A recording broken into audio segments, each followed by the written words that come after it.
Hello and welcome to the Genuine Learning blog. My name is Melissa Galasso, and today we're going to look at something a little unusual. We're going to look at standards set by IESBA, and IESBA is the international ethics. And so the AICPA Professional Ethics Executive Committee looks closely at changes that happen for IESBA when they are doing their own standard setting. And recently, in April, IESBA issued two new ethics changes that we wanted to make you aware of in case the AICPA Professional Ethics Executive Committee decides to take a look at them. Two really interesting areas. The first one is related to fee provisions. Obviously, we have some guidance in the standards right now about overdue fees, right? We can't perform services if the client owes us that's more than a year old. This takes it definitely one step further. And so the concept here is when fees are negotiated with and paid by an audit client, there's actually a self-interest threat that might create an intimidation threat to independence. So the concept here is we're obviously trying to have a profitable business, right? Auditors are in a for-profit business. And so there is a self-interest threat. And so factors that we need to consider when evaluating these, the level of threat created for fees for an audit or any other service, the level of fee and the extent to which they have regard to the resources required.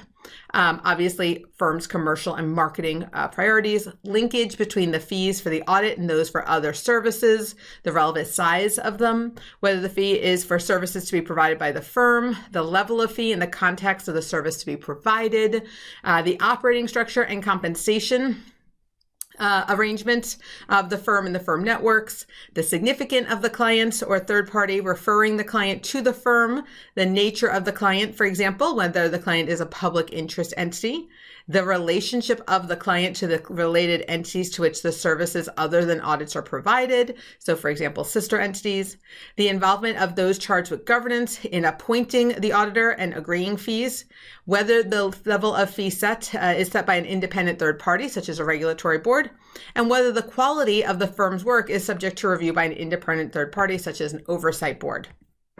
So the key here is determining the fees to be charged to an audit client, whether for an audit or other service, is a business decision, right? So at the end of the day, we're in business to make a profit. We have to have certain economics considerations. And so we have to make sure, given obviously the technical and professional standards, that we are not having an issue.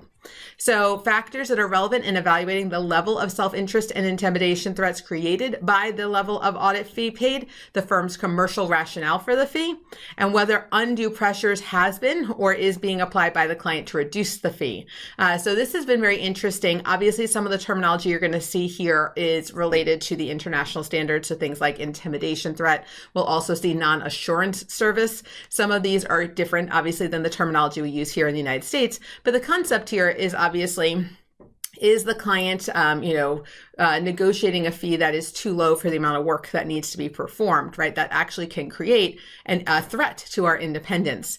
So a firm should not, or shall, so that's the equivalent of must, not allow the audit fee to be influenced by the provision of services other than audit to an audit client. So again, thinking about if we're providing non-attest services and they are obviously typically more profitable than an audit, right? That should not be, part of the consideration here.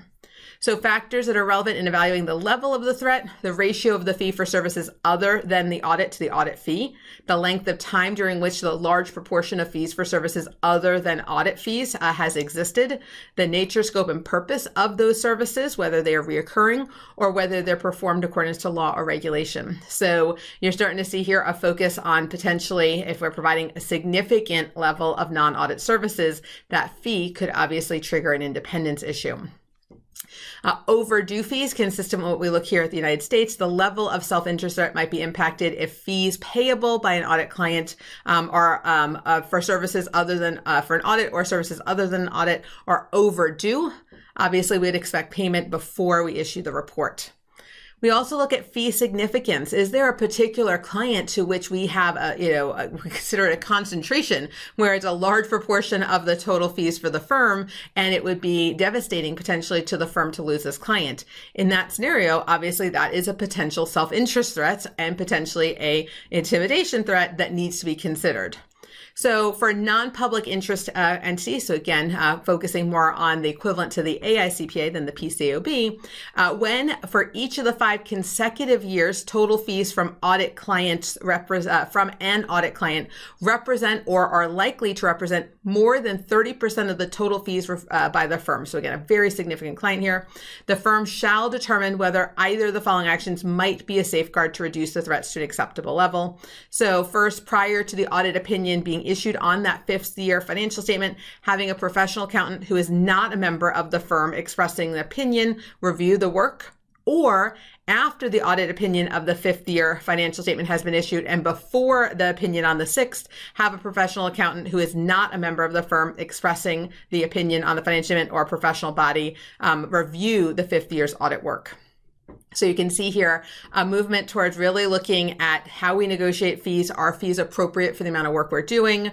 Do we have a concentration issue? Are we charging appropriately? Is the client putting fee pressure on us? And are we being paid timely? Being directly addressed in this new standard. In addition, they're looking at what they call non-assurance services. We would call them non-attest services here in the United States. And they are also making revisions here as well. So there is a new general prohibition on the provision of a non-assurance service to an audit client that is a public interest entity if the provision of that service might create a self-interest threat. So again, they're holding down much harder on the public interest entities than they are on their non-public entities. When a firm or network firm provides a non-assurance service to a client, there might be a risk of the firm auditing its own work, giving obviously rise to a self-review threat. So before performing any non-assurance services, a firm shall determine whether the provision of services creates a self-review threat, right? The results of the work will form part or affect the accounting records. In the course of the audit team will evaluate or rely on judgments made or activities performed.